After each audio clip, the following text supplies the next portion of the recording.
Cassie Lomas and I'm the makeup ambassador for Be. I want to show you this Be Creative limited edition art edition palette. This has a brilliant collection of colours which are gorgeous for creating a variety of daytime looks. Now, as you can see, I've already prepped the skin with foundation and groomed the brows, so I'm going to start with the eyes. Now, the palette has a really gorgeous collection of 4 different colours, which you could combine together and blend together if you wanted to, but I'm just going to choose one and have it as a nice wash of colour over the whole lid.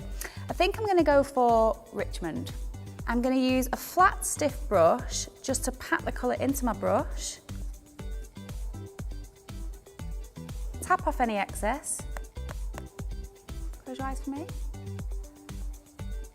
And then I'm going to apply this all over the lower lid, into the socket, in a semicircular shape. How come you do it in a semicircular shape? Because that's a shape, that's the natural shape of your eye. So where the natural contour is in your eye, it's like a half moon shape.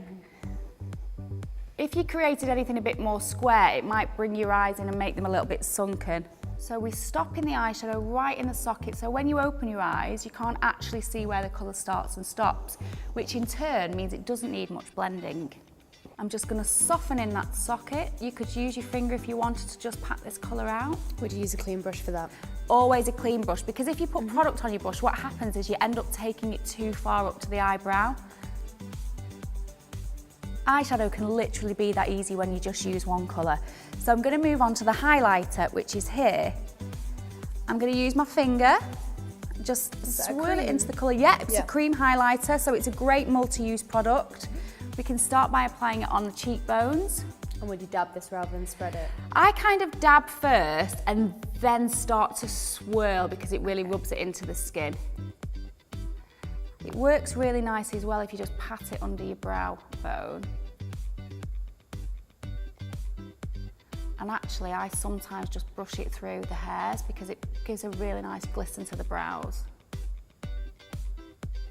And over the Cupid's bow, it's always great to put a highlighter because it gives the illusion of fuller lips,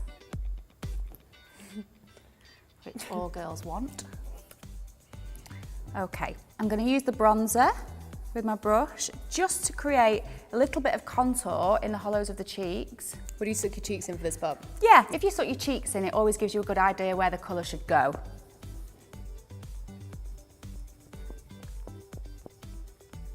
If you wanted to do a little bit of contouring, you could use the bronzer just to go underneath the chin. You could also put a little bit of colour down the sides of the nose if you want to contour, and also across the sides of the forehead. Even when you contour, it's really nice to have a bit of colour blush as well. So I'm using this pink, and if you smile for me please, Chloe, you can see the apples of the cheeks here is where you want the colour to go. So just feather on the colour right in the centre of the face there. And this colour will blend into where you've done the contour really nicely. Because this is a nice natural look, we can put a bit of oomph into the lips with a colour. These have got an SPF of 15, so perfect. It's a good little palette to take away on holiday, isn't it? Yeah, exactly. I always love products with SPF in because it's one less thing to worry about.